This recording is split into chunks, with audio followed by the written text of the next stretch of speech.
یہودی کا بہت بڑا عالم یہودیوں کے مجمع میں تقریر کر رہا تھا. بھائی آپ تھوڑا سا آگے آ جائیں، آگے آ جائیے. یہودی کا بہت بڑا عالم مجمع میں تقریر کر رہا تھا. حضرت بایزید بستامی رحمۃ اللہ علیہ اس مجلس میں آ کر بیٹھ گئے. ایمان اتنا مضبوط تھا اس کی زبان بند ہو گئی. تو کیا کہا پتہ ہے؟ دخل فینا محمد، دخل فینا محمد، ہمارے درمیان کوئی محمدی داخل ہو گیا ہے. محمد صلی اللہ علیہ وسلم کا کوئی ماننے والا داخل ہو گیا ہے. تو اس نے کہا بھائی کون ہے، کھڑا ہو جاؤ. تو حضرت بایزید بستامی رحمۃ اللہ علیہ کھڑے ہو گئے. کہا میں کچھ سوال کرنا چاہتا ہوں، اگر آپ میرے سوال کا جواب دے دیں گے تو میں آپ کو چھوڑ دوں گا، ورنہ پھر آپ کی خیر نہیں ہے. آپ نے کہا پوچھیں جو پوچھنا چاہتے ہیں. تو اس یہودی عالم نے کہا اسألک عن الاول لا ثانی، مجھے یہ بتائیں کہ وہ ایک کون ہے جس کا دوسرا کوئی نہیں. آپ نے کہا اللہ ایک ہے، دوسرا کوئی نہیں. اس نے کہا ان ثانی لا ثالث له، وہ دو بتاؤ جس کا تیسرا کوئی نہیں. آپ نے کہا اللیل والنہار، اللہ نے دن بھی بنائے رات بنائے، تیسرا تو کوئی ہے نہیں. کہا ان الثالث لا رابع له، وہ تین بتاؤ جس کا چوتھا کوئی نہیں. آپ نے کہا لو قلم کرسی، اللہ نے یہ تین کو بنایا، جس میں چوتھا کوئی نہیں ہے. پھر اس نے کہا رابع لا خامس له، وہ چار بتاؤ جس کا پانچواں کوئی نہیں.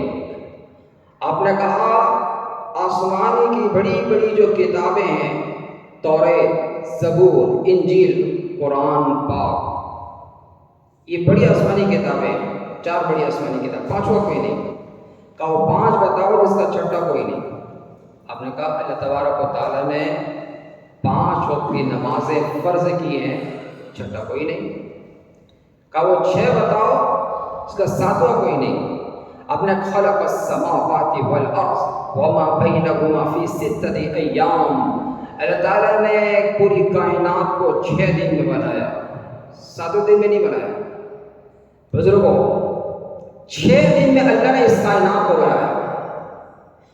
اللہ حکم کرتا، امر کرتا تو 1 منٹ سیکنڈ میں پوری کائنات بن جاتی. 6 دن کیوں لگے؟ اللہ اس عمل سے ہمیں یہ پیغام دیتا ہے کہ اللہ نے اس دنیا کو دار الاسباب کے ساتھ جوڑا ہے، اور ہمیں اگر ترقی کرنا ہے، اگر ہمیں آگے بڑھنا ہے تو ہمیں اسباب اختیار کرنا ہوگا. اچھا جی وہ بتاؤ وہ 6 اور 7 کیا جس کا 8واں کوئی نہیں. آپ نے کہا الم تر کیف خلق اللہ 7 سماوات طباقا، اللہ نے 7 آسمان بنائے ہیں، 8واں کوئی نہیں ہے. کہا جی وہ 8 بتاؤ جس کا 9واں کوئی نہیں.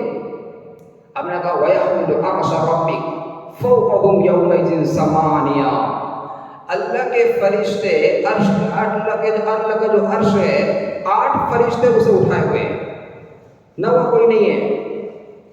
کہا جی وہ 9 بتاؤ اس کا 10واں کوئی نہیں. آپ نے کہا حضرت صالح علیہ السلام کی قوم میں سے 9 بڑے بڑے بدماش تھے، 10واں کوئی نہیں تھا. کہا جی بھائی وہ 10 بتاؤ جس کا 11 کوئی نہیں. آپ نے کہا حج میں اگر کوئی غلطی ہو جائے تو 7 روزے وہاں رکھنا ہے، آگ کے گھر پہ 3 رکھنا ہے، تل کا عشرۃ کاملہ، 10 ہو گئے. کہا جی اچھا وہ 11 بتاؤ جس کا 12 کوئی نہیں. وہ 12 بتاؤ جس کا 13 کوئی نہیں. وہ 13 بتاؤ جس کا 14 کوئی نہیں.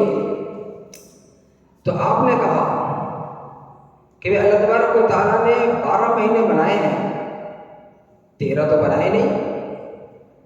پھر ایک بات چھوڑ گئی، کہا 11 بتاؤ جس کا 12 کوئی نہیں. آپ نے کہا یوسف علیہ السلام کے 11 بھائی تھے.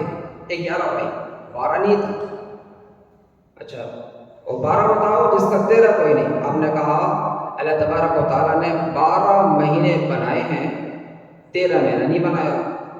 بھائی وہ 13 بتاؤ جو 14 کوئی نہیں. اب نے کہا یوسف علیہ السلام اپنے والد صاحب کے کہنے لگے ابا میں نے رات کو خواب میں دیکھا ہے کہ 11 ستارے سورج اور چاند مجھے سجدہ کر رہے ہیں. کہا جی بہترین سواری کیا ہے؟ آپ نے کہا گھوڑا. کہا بہترین دین کیا ہے؟ آپ نے کہا جمعہ. بہترین رات کیا ہے؟ آپ نے کہا لیلۃ القدر. بہترین مہینہ کیا ہے؟ آپ نے کہا رمضان. کہا وہ چیز بتاؤ جس کے اندر جان نہیں ہے لیکن پھر بھی سانس لیتی ہے. آپ نے کہا صبح. اللہ نے کہا والصبح اذا تنفس. قسم ہے مجھے صبح کی جب وہ سانس لیتی ہے. کہا وہ چیز بتاؤ جس کو اللہ نے پیدا کیا پھر پوچھا خود سے، اس سے سوال کیا. آپ نے کہا موسیٰ علیہ السلام کا عصا ہے جو اللہ نے پوچھا وما تلک بیمینک یا موسیٰ، اے موسیٰ تمہارے ہاتھ میں کیا ہے؟ آپ نے کہا عصا. اچھا جی آپ یہ بتائیں کہ اللہ نے عظمت والا کس کو بنایا؟ آپ نے کہا عورت کو. ان کیدکن عظیم. عورت کا مکر بڑا زبردست ہے، بڑے بڑے عقل مند بھی جو ہے اس کے لپیٹ میں آ جائیں گے. اور انہوں نے کہا ان کیدکن عظیم. پھر اس کے بعد اس نے کہا بتاؤ وہ کون سی قوم ہے جنہوں نے جھوٹ بولی پھر بھی وہ جنت میں جائے گی؟ آپ نے کہا یوسف علیہ السلام کے وہ بھائی ہیں جو شام کو ادھر بھائی کو کنویں میں ڈال دیے. ابا کے پاس روتے ہوئے ابا ہمارے بھائی کو تو بھیڑیے نے کھا لیا ہے. ادھر ذبح کر کے خون کپڑے میں لگا کے پہنچ گئے اپنے باپ کے پاس. یہ اللہ کے سامنے استغفار کریں گے، ان کی بدولت یہ لوگ جنت میں جائیں گے. تو کون سی قوم ہے جو سچ بولتی ہے لیکن پھر بھی جو ہے وہ جہنم میں جائے گی؟ آپ نے کہا یہود و نصارہ. وقالت الیہود والنصارى لیست الیہود علی شیء. سوال کے ایک دم بوچھاڑ اس نے لگا دیا. آپ نے جب اس کا سوال ختم ہوا تو حضرت بایزید بستامی رحمۃ اللہ علیہ نے اس عالم سے کہا بھائی میں ایک سوال آپ سے کرنا چاہتا ہوں، آپ میرے سوال کا جواب دیں. کہا جی کرو کیا کرنا چاہتے ہیں؟ آپ نے کہا ما مفتاح الجنہ. آپ یہ بتاؤ کہ جنت کی چابی کس کے ہاتھ میں ہے؟ اب ایک دم خاموش ہو گیا، آواز نہیں نکل رہی، بالکل خاموش ہے. مجمع میں جتنے لوگ بیٹھے ہیں وہ سوال کرنے لگے. جی آپ نے تو سوال کے بوچھاڑ لگا دیے. بہت سارے بھی اور بھی سوالات تھے، اس کو میں نے ذکر نہیں کیا ہے. آپ نے تو سوالات کے بوچھاڑ لگا دیے ہیں اور آپ سے وہ ایک سوال کر رہا ہے، آپ اس کا جواب تو دے دیں. تو اس عالم نے کہا کہ بھائی دیکھو میں کہہ تو دوں گا لیکن آپ مانو گے نہیں. جیسے آج ہمارے معاشرے میں ہم کہتے ہیں لیکن ہماری قوم مانتی نہیں ہے، عمل پہ کھڑی نہیں ہوتی. کہنا ہمارا کام ہے، مانو نہیں مانو یہ آپ کا کام ہے. ہمیں اللہ نے کہنے کا مکلف بنایا ہے، آپ کو منوانے کا مکلف نہیں بنوایا کہ ہم آپ کو منائیں گے. کیوں نہیں مان رہے ہو؟ کرنا پڑے گا. کیوں نہیں کر رہے ہو؟ اس کا ہمیں مکلف نہیں بنایا. تو سب لوگوں نے جب اصرار کیا تو اس نے کہا کہ جنت کی چابی حضرت محمد مصطفیٰ صلی اللہ علیہ وسلم کے ہاتھ میں ہے. سبحان اللہ. محمد صلی اللہ علیہ وسلم کا جیسے ہی انہوں نے نام سنا تمام لوگوں نے کہا اشہد ان لا الہ الا اللہ واشہد ان محمدا عبدہ ورسولہ.